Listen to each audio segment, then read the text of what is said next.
You have a talent that is unique in its expression, so unique that there is no one else alive on this planet that has that talent or that expression of that talent. This means that there is one thing you can do and one way of doing it that is better than anyone else on this entire planet. This quote is by Deepak Chopra from his wonderful little book, The 7 Spiritual Laws of Success. I highly recommend that you read this book. It's very small, won't take you more than an hour, 2 max, to read it, but it is packed with wisdom. It's basically a huge quote. I will link it in the description to the video below. It's also one of the books I've gifted the most to my friends. Today, we will dig into the 7th law, which is the final law, the law of Dharma, or purpose in life. In the description below this video, also you'll find a playlist with all the previous laws. This is one of my favorite laws, and we're going to dip our toes in finding out how unique you are. So I'm excited to get started. Let's jump straight in.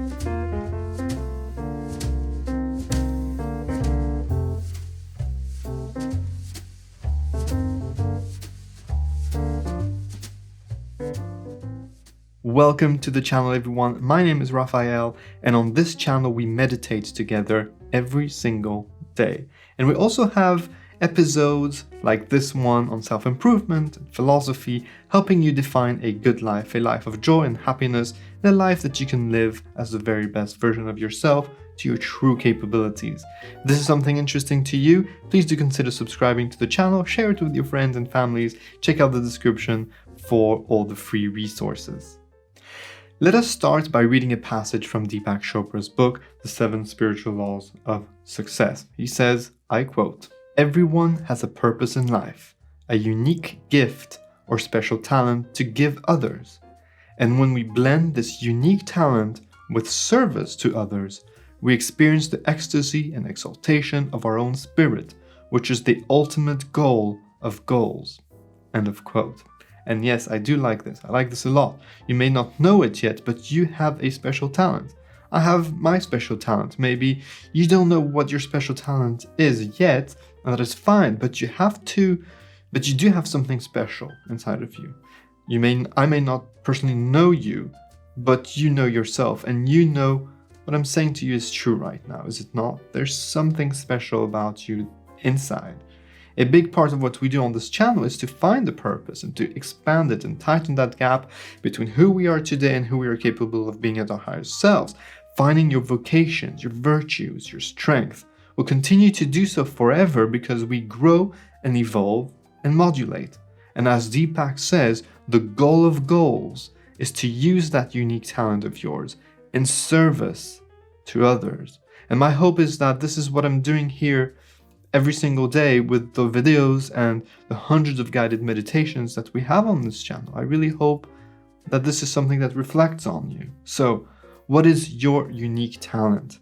Before we answer that question, let's take a look at a few of our favorite teachers on this channel and check out their views on that subject of Dharma / purpose / calling / vocation.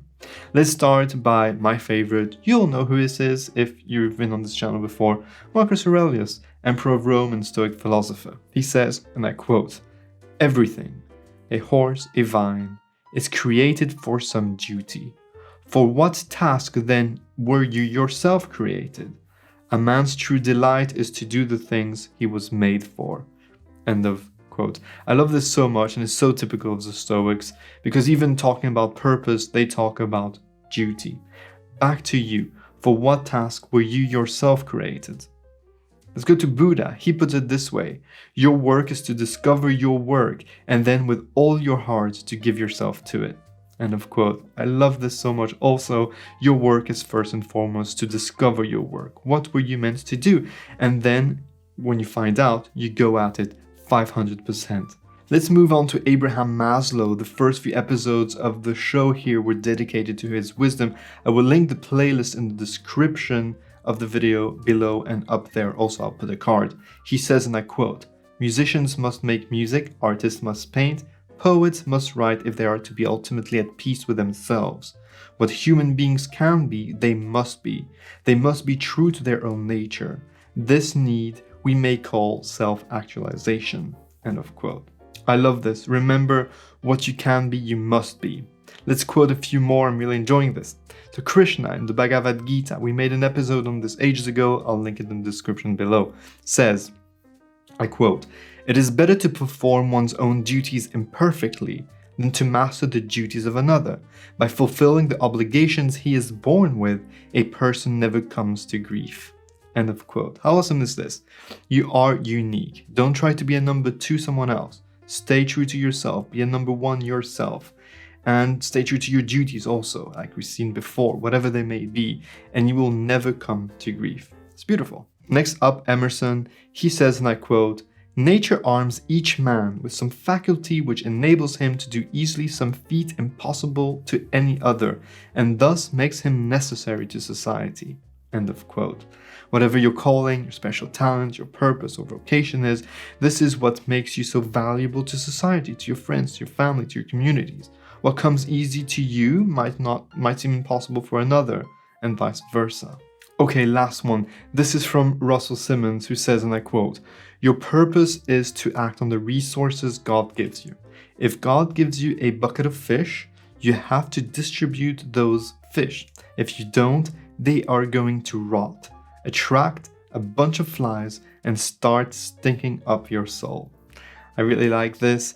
They will start stinking up your soul. If you're turned off by the word God, by the way, don't worry, or switch it to whatever suits you the best. The universe, nature, it really does not matter in this context. Okay, let's take out our journals now for a few exercises. We have a few answers to question, or a few questions to answer. Very philosophical today. Question 1. What is your unique talent? I want you to dig in deep, don't be shy, write it down. Question 2. What were you put on earth to do? Again, dig in deep, don't fool yourself, be honest. Only you will read what it is that you're writing. Question 3. What is your unique blend of skills? And question 4. How will you use these skills as your gift to the world? Remember that the law of Dharma states that you have that unique blend of skills that you are here to share with the world. To the extent you give the world this gift, you feel joy. If you don't, you rot from inside out. P.S. Before or after you're done writing, let the community know in the comments section if you have ever felt that sensation within yourself, that rotting sensation within yourself, because you were not doing what you were really meant to do, i.e., a soul-sucking job, maybe, whatever it is for you. Share with the community in the comments below or on our Facebook group, or both. And as always, I want to finish the episode with a few empowering affirmations. I will read them to you here. I've prepared them, and you can repeat them after me. You can write them down if you want. Also, I highly suggest you just repeat them out loud. So the first one is, I live my Dharma and never the Dharma of someone else. Remember, that's the principle of being number one you, not the number two someone else. Be true to yourself. Number 2, I am unique in every way. Number 3, I have a unique set of skills that I use daily in service to the world and to the people I love. Last but not least, never again will I let the fish the universe sends me rot my soul. And that's my favorite one, as you probably might have guessed. Thank you so much for joining us. This was the last episode from the mini-series on this really cool little book, The 7 Spiritual Laws of Success by Deepak Chopra. As you can see, it really is a tiny book. It won't take you more than, I read quite fast, but I read it in like 45 minutes maximum. And it's also a book that I like to gift to friends and people I care about. So have a look. I will link everything you need to know, resources, links, the blog, the podcast, everything you need to know in the description below. If you've enjoyed this episode and this little mini-series, please do hit the like button. This helps boost my ego, but also help people find us on YouTube. YouTube is such a big place. We need to catch them. We need to send a fishing rod and like bring people to our channel, because we do meditate together every single day. We do this on Premiere, which means that we do it live together every day, and that creates a really cool energy that I feel, that some others feel, some don't. It depends on your levels of woo-woo-ness. I'm like 2 to 3% woo-woo. Yeah, that's it for us today. We'll see you again soon. The next episode will probably be a meditation, and then we will move on to some more self-improvement videos. There's a series I want to do on why meditation. So we will do an episode of how meditation boosts your productivity, your creativity, and much more. You'll see. Just subscribe, press the notification bell, and you'll know sooner than later. Also, if you would like some behind the scenes and things like this, check out our Instagram. Everything linked below. Take care. I'm gonna press stop now, otherwise I'm never gonna stop talking. I blabble. Stay safe. Bye.